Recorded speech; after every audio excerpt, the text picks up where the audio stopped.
आपका मेरे चैनल भक्ति का ज्ञान में हार्दिक स्वागत है। नमस्कार दोस्तों, जैसा कि आप सभी जानते होंगे, मनुष्य अपने जीवन में जैसा कर्म करता है वैसा ही फल पाता है। लेकिन क्या किसी ने आपको यह बताया कि माता पिता के कर्मों का फल भी उसकी संतान को ही भोगना पड़ता है? हर एक मनुष्य को अपने और अपने माता पिता के किए हुए पुण्यदान कर्म का फल अवश्य प्राप्त होता है, चाहे वह कर्म अच्छा हो या बुरा, लेकिन उसका फल उसकी संतान को अवश्य मिलता है। चलिए कहानी शुरू करते हैं। बहुत समय की बात है, एक ज्ञानी महात्मा जो सभी शास्त्रों में निपुण थे, वे एक छोटे से आश्रम में अपनी पत्नी के साथ रहा करते थे। एक दिन अचानक उनकी धर्मपत्नी ने पूछा, स्वामी, क्या सच में माता पिता के अच्छे और बुरे कर्मों का फल उनकी संतान को भोगना पड़ता है? तभी उस महात्मा ने अपनी पत्नी से कहा, जितनी सच्चाई इस बात में है कि मनुष्य जो जैसा कर्म करता है उसे वैसा ही फल प्राप्त होता है, उतनी ही सच्चाई इस बात में भी है कि माता पिता के अच्छे और बुरे कर्मों का फल उनकी संतान को अवश्य ही भोगना पड़ता है। आज मैं आपको एक सुंदर सी कहानी सुनाने जा रहा हूं, जिसे सुनने के बाद आपको इस बात का ज्ञान होगा कि कैसे माता पिता के अच्छे और बुरे कर्मों का फल उनकी संतान को मिलता है और उन्हें किस तरह से भोगना पड़ता है। फिर महात्मा ने अपनी पत्नी से कहा, हे प्रिय, प्राचीन काल की बात है। एक नगर में एक अत्यंत गरीब व्यापारी रहता था। उस व्यापारी का नाम महेश था, जो किसी तरह से दिन रात मेहनत मजदूरी करके अपने घर परिवार का पालन पोषण करता था। उसे मजदूरी में दिन भर काम करने के बाद 70 रुपए मिलते थे। उसमें से वह कुछ पैसों का रोजाना दान करता था और बाकी पैसों से अपने परिवार का पालन पोषण और घर का खर्च चलता था। इस प्रकार धीरे धीरे कुछ समय बीतने के बाद उसके घर में एक सुंदर पुत्र का जन्म हुआ, जिसका नाम किशन था। उस गरीब व्यापारी महेश के परिवार में अब कुल 3 सदस्य हो गए, दोनों पति पत्नी और एक उसका बेटा। महेश को अब धीरे धीरे अपने बच्चे के पालन पोषण में समस्या होने लगी, क्योंकि इधर दिन प्रतिदिन महंगाई बढ़ती जा रही थी। फिर महात्मा कहते हैं, प्रिय, एक दिन की बात है, महेश का बेटा किशन ने अपने पिता से पूछा, पिताजी, आप रोजाना 70 रुपए कमाते हैं, जिसमें से आप कुछ पैसों को रोज दान कर देते हैं, और थोड़े से पैसों में हम अपना गुजारा कैसे कर पाएंगे? महेश को चुपचाप देखकर उसकी पत्नी ने कहा, बेटा, ऐसी कोई बात नहीं है। तुम्हारे पिताजी रोज 70 रुपए कमाते हैं और वह कुछ रुपए दान कर देते हैं। ये सब दान तुम्हारे लिए ही करते हैं, दूसरों के लिए नहीं। लेकिन वह लड़का इस बात को नहीं समझ पाया, क्योंकि वह बहुत ही छोटा था। महात्मा ने कहा, हे प्रिय, इसी तरह से कुछ समय बीतता गया और वह महेश का बेटा अब धीरे धीरे बड़ा होने लगा। उस बेटे की उम्र 8 वर्ष की हो गई। एक दिन की बात है, जब महेश काम करके शाम के समय वापस अपने घर लौट रहा था, तभी रास्ते में एक काला सांड आया और आकर उस गरीब महेश को मारने लगा। उस सांड के हमले से महेश की वहीं पर मृत्यु हो गई। जब महेश की पत्नी और उसके बेटे को उसकी मृत्यु की खबर मिली तो उन्हें बड़ा दुख हुआ। फिर एक दिन महेश के बेटे किशन ने अपनी मां से पूछा, मां, हमारे पिताजी कहाँ चले गए हैं? महेश की पत्नी ने कहा, बेटा, तुम्हारे पिताजी हम सबको छोड़कर यमपुरी में यमराज के पास चले गए हैं। तब बेटे ने कहा, जब पिताजी थे तो रोजाना 70 रुपए कमाते थे और कुछ रुपए की बचत करते थे। हमारा पालन पोषण उसी कुछ रुपयों से करते और बाकी के 30 रुपए दान पुण्य में लगा देते थे। मां, अब हमारा पालन पोषण कैसे होगा? कैसे हमारा पेट भरेगा? फिर मां ने अपने बेटे से कहा, बेटा, जिस घर में गरीबी होती है उसका कोई सहारा नहीं होता, उसे सभी दूर भागने लगते हैं। गरीबों का सहारा सिर्फ भगवान है, ईश्वर के अलावा कोई गरीब की सहायता नहीं करता। फिर किशन ने अपनी मां से कहा, मां, ऐसा मत सोचो, मैं यमराज के पास जाऊंगा और अपने पिताजी को वापस लेकर आऊंगा। हमारी गरीबी देखकर यमराज को हमारे ऊपर अवश्य ही दया आ जाएगी और वह हमारे पिताजी को मेरे साथ जरूर भेजेंगे। दोस्तों, महात्मा अपनी पत्नी से आगे कहते हैं कि उस छोटे से बच्चे किशन की बात पर उसकी मां ने ध्यान नहीं दिया। फिर एक दिन की बात है, उस गरीब आदमी महेश की पत्नी अपने किशन बेटे को घर पर अकेला छोड़कर गांव में काम करने के लिए चली गई। उधर उसका बेटा किशन ने मन में सोचा कि मैं यमराज के पास जाता हूं और अपने पिताजी को लेकर आता हूं। ऐसा सोचकर वह किशन अपने पिताजी को लाने के लिए अपने घर से चल देता है। उस किशन को चलते चलते काफी समय बीत गया। फिर उसे थकान का अनुभव होने लगा। तब वह एक बहुत ही विशाल बरगद के पेड़ को देखकर उसकी छाया में जाकर बैठ गया। तभी उस बरगद के पेड़ ने इंसानी आवाज में कहा, बेटा, तुम कौन हो और कहां जा रहे हो? मेरी छाया में आज तक तुम्हारे जैसा कोमल बालक नहीं आया है। फिर उस किशन ने कहा, मैं एक गरीब आदमी महेश का बेटा हूं। मेरे पिताजी मुझे छोड़कर यमराज के पास चले गए हैं और अब मैं अपने पिताजी को लाने के लिए यमराज के पास जा रहा हूं। उस बरगद के पेड़ ने जब उसकी यह बात सुनी तो उसने कहा, बेटा, तू मेरे लिए भी यमराज से एक प्रश्न पूछ कर आना कि मैं कई वर्षों से यहां पर लगा हुआ हूं, लेकिन मेरा एक भी पत्ता जमीन पर नीचे नहीं गिरता है और ना ही मेरी डालियां सूखती हैं। मैं कितने वर्षों तक और यहां पर खड़ा रहूंगा? मैंने अपने पूर्व जन्म में ऐसा कौन सा पाप किया था जिस कारण से मुझे इस योनि से मुक्ति नहीं मिल पा रही है? इसका कौन सा कारण है? तब उस लड़के किशन ने कहा, ठीक है, मैं यमराज से तुम्हारा यह प्रश्न अवश्य ही पूछ कर आऊंगा। महात्मा कहते हैं, हे प्रिय। इतना कहकर वह किशन वहां से आगे चला जाता है। चलते चलते रास्ते में उसे एक इच्छाधारी सर्प मिला। उस सर्प को देखकर किशन डर के मारे रोने लगा और वह सर्प इंसान की आवाज में बोलने लगा, बेटा, तुम मुझसे डरो मत। मुझे इतना बताओ कि तुम कौन हो और ऐसे भागे फिरे कहां जा रहे हो? वह किशन हिम्मत रखते हुए उस सर्प के पास गया और हाथ जोड़कर कहने लगा, हे सर्पराज, मैं गरीब आदमी महेश का बेटा हूं और मैं यमराज के पास अपने पिताजी को लाने के लिए जा रहा हूं। उस सर्प ने कहा, बेटा, तुम यमराज से मेरा एक प्रश्न पूछ कर आना। मैं कई वर्षों से यहां पर पड़ा हुआ हूं। मेरे से अब चला भी नहीं जाता। मेरे शरीर में इतनी भी जान नहीं है कि मैं थोड़ा सा भी चल फिर सकूं। मैंने अपने पूर्व जन्म में ऐसा कौन सा घोर पाप किया था जिस कारण से मुझे इस योनि से मुक्ति नहीं मिल पा रही है? इसका कौन सा कारण है? तब उस किशन ने कहा, ठीक है, मैं यमराज से तुम्हारा यह प्रश्न अवश्य ही पूछकर जरूर आऊंगा। दोस्तों, महात्मा ने कहा, हे प्रिय। इतना कहकर वह लड़का किशन आगे चलने लगता है।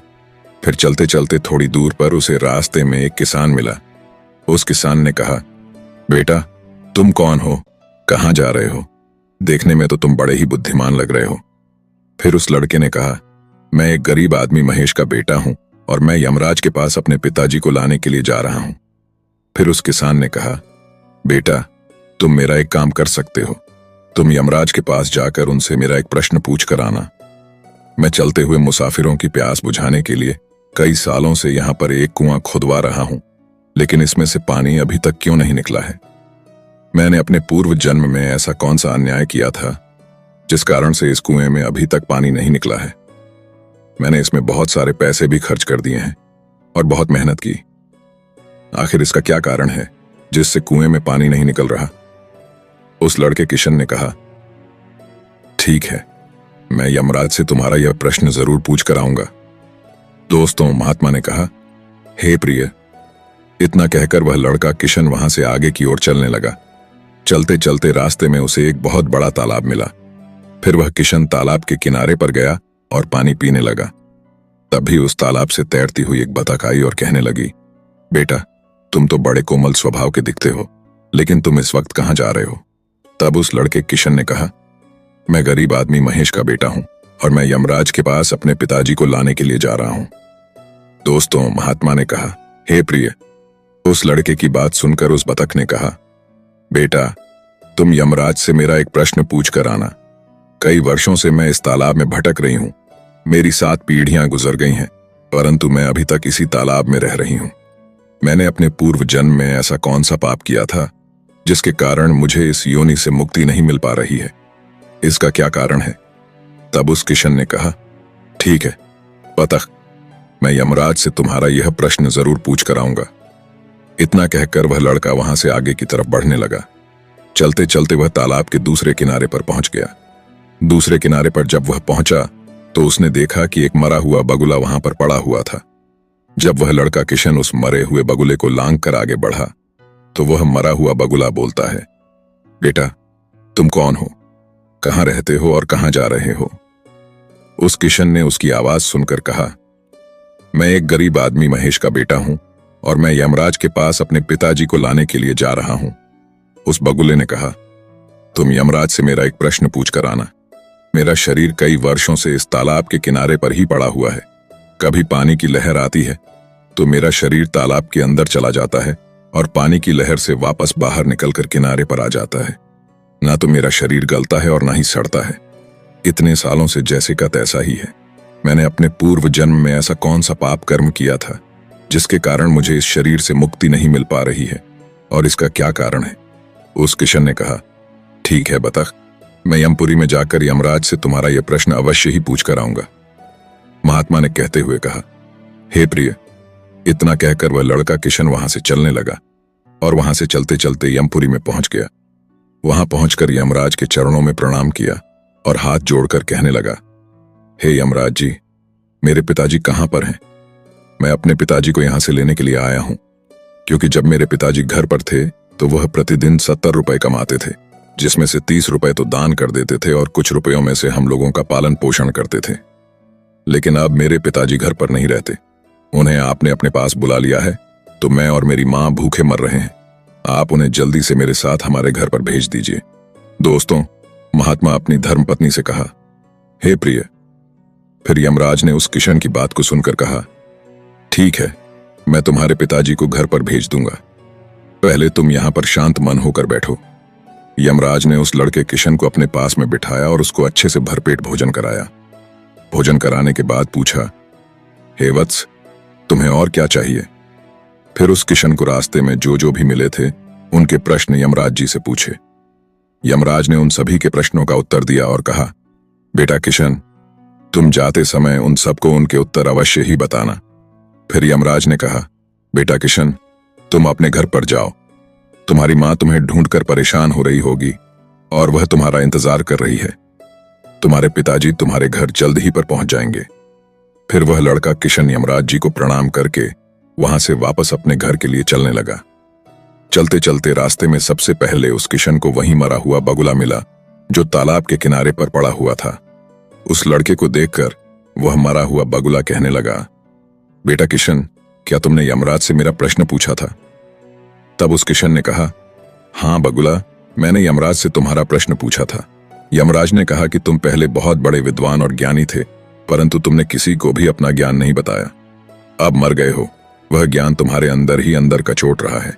जब तक तुम अपना ज्ञान किसी को नहीं बताओगे, अपनी ज्ञान की महानता नहीं दिखाओगे, तब तक तुम्हारी आत्मा को तृप्ति नहीं मिलेगी। दोस्तों, महात्मा कहते हैं, हे प्रिय। फिर उस मरे हुए बगुले ने कहा, बेटा किशन, अब ऐसी हालत में भला मेरे पास ज्ञान लेने के लिए कौन आएगा? अब एक ही उपाय है, तुम मेरे ज्ञान को ले लो और लोगों तक पहुंचा देना। फिर उसने उस लड़के को जितना भी उसके पास ज्ञान था, वह सारा ज्ञान उस लड़के किशन को दे दिया, और ज्ञान देने के बाद तुरंत ही उसकी आत्मा को मोक्ष की प्राप्ति हो गई। फिर वह किशन आगे की ओर चलने लगा। चलते चलते उसे वहीं बतख मिली। बतख ने कहा, बेटा किशन, क्या तुम यमपुरी से लौट कर आ गए? तुमने यमराज से मेरा प्रश्न पूछा था। उस किशन ने कहा, हाँ, यमराज से मैंने तुम्हारा प्रश्न पूछा था।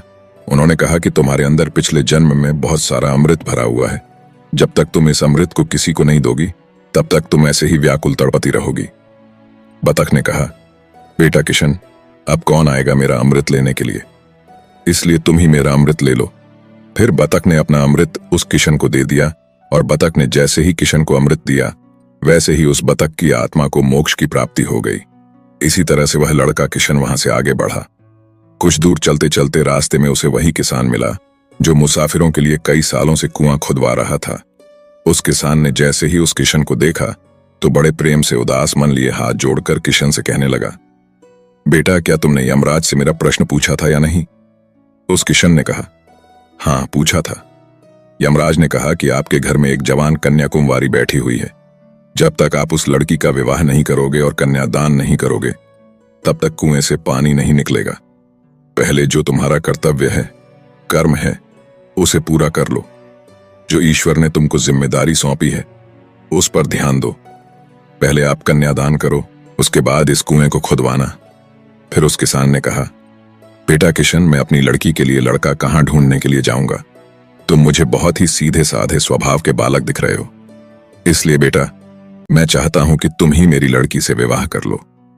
महात्मा कहते हैं, हे प्रिय। फिर उस किसान ने अपनी प्यारी सी कन्या का विवाह उस किशन के साथ कर दिया। फिर किसान ने अपनी लड़की को बहुत सारा धन देकर किशन के साथ विदा कर दिया। इस तरह से वह किशन अपनी पत्नी को लेकर फिर आगे चलने लगा। फिर उसे रास्ते में वही विशाल बरगद का पेड़ मिला जिसकी छाया में उसने विश्राम किया था। उसने पूछा, बेटा किशन, क्या तुमने यमराज से मेरा प्रश्न पूछा था? उसने कहा, हाँ, पूछा था। यमराज ने बताया कि पूर्व जन्म में तुम्हारा काम स्कूल में बच्चों को शिक्षा देना था। तुम्हारा स्थान एक गुरु का था। तुम्हें लोगों तक ज्ञान पहुंचना था, लेकिन तुमने अपने लक्ष्य का, अपने पद का सही तरीके से इस्तेमाल नहीं किया। तुम ज्ञान शिक्षा देने के बदले में छोटे छोटे बच्चों से अपना काम करवाते थे और उन्हें अच्छी तरह ज्ञान का उद्देश्य नहीं देते थे। तुम पूर्व जन्म में बहुत बड़े विद्वान और ज्ञानी थे, परंतु तुमने उन बच्चों को शिक्षा नहीं दे पाए। उन्हें सही तरीके से ज्ञान प्राप्त नहीं हुआ, जिसके वजह से उन छोटे छोटे बच्चों ने बड़े हो जाने पर तुम्हें श्राप दिया करते थे, जिसके कारण तुम हिलडुल नहीं सकते हो। तुम्हारे अंदर जो ज्ञान भरा हुआ है उसे किसी को दे दो। इसके बाद में तुम्हें तुम्हारी आत्मा की मोक्ष की प्राप्ति होगी। महात्मा ने कहा, हे प्रिय। उस लड़के की बात सुनकर उस बरगद के पेड़ ने कहा, बेटा किशन, मैं यह ज्ञान तुम्हें देता हूं और यह ज्ञान उन छोटे छोटे बच्चों को अवश्य देना। जैसे ही उसे बरगद के पेड़ ने किशन को अपना ज्ञान दिया, वैसे ही उस बरगद के पेड़ की आत्मा को मोक्ष से संतुष्टि मिली और वह बरगद पेड़ की योनि से मुक्त हो गया। फिर वह किशन जैसे ही आगे चलने लगता है तो उसे रास्ते में वही इच्छाधारी सर्प मिला। उस सर्प ने कहा, बेटा, क्या तुमने यमराज से मेरा प्रश्न पूछा था? तब उस किशन ने कहा, हाँ, पूछा था। नागराज यमराज ने कहा कि तुम्हारे पास जो नागमणि है, तुम उस नागमणि को धरती पर नहीं उगलते हो और न कभी किसी को दान नहीं करने देते हो। जब तक तुम इस नागमणि का दान किसी को नहीं करोगे, तब तक तुम्हारा शरीर ऐसे ही धरती पर पड़ा रहेगा। फिर उस सर्प ने कहा, बेटा, मैं ये नागमणि अब किसको दूं? इस नागमणि को तुम ही ले लो। फिर उस सर्प ने अपनी नागमणि को उस किशन को दे दिया। जैसे ही सर्प ने नागमणि उस लड़के को दिया, वैसे ही उस सर्प की आत्मा को मोक्ष की प्राप्ति हो गई। कुछ देर के बाद वह किशन अपनी पत्नी के साथ चलते चलते अपने घर पहुंच गया। जब वह किशन अपने घर पर पहुंचा तो उसकी मां उसको देखकर बड़ी खुश हुई और कहने लगी, बेटा, तुम कहां पर चले गए थे और तुम्हारे साथ जो यह कन्या है वह कौन है? फिर उस किशन ने जो भी उसके साथ रास्ते में चलते वक्त घटनाएं घटी थीं, वह सब कुछ अपनी मां को बता दिया। फिर दोस्तों, महात्मा कहते हैं, हे प्रिय, रास्ते भर में लोगों की इतनी दुख भरी बातें सुनकर उस किशन को अब ज्ञान हो चुका था कि उसके पिताजी वापस नहीं आ सकते हैं। अब उनकी इस पृथ्वी लोक से मुक्ति हो चुकी है। उसके पिताजी ने जो भी अपने जीवन में दान धर्म किया था, उसका फल उस किशन को यमराज ने दे दिया। दोस्तों, इस प्रकार से महात्मा ने अपनी पत्नी को बताया कि माता पिता के अच्छे और बुरे कर्मों का फल उनकी संतान को कैसे प्राप्त होता है और पूर्व जन्म के कर्मों का फल हर एक मनुष्य को कैसे मिलता है। दोस्तों, अच्छे कार्यों का फल न केवल माता पिता को, बल्कि उनकी संतान को भी सुख और समृद्धि के रूप में मिलता है। अगर माता पिता समाज में अच्छे कार्य करते हैं, उनके बच्चे भी सम्मानित और खुशहाल जीवन जीते हैं। वहीं बुरे कर्मों का फल संतान को दुख, परेशानी और असफलता के रूप में मिलता है, जिससे उन्हें समाज में नकारात्मकता का सामना करना पड़ता है। अगर आपको ये वीडियो अच्छी लगी हो तो लाइक करें और शेयर करें और मेरे चैनल भक्ति का ज्ञान को सब्सक्राइब करें। आपका धन्यवाद।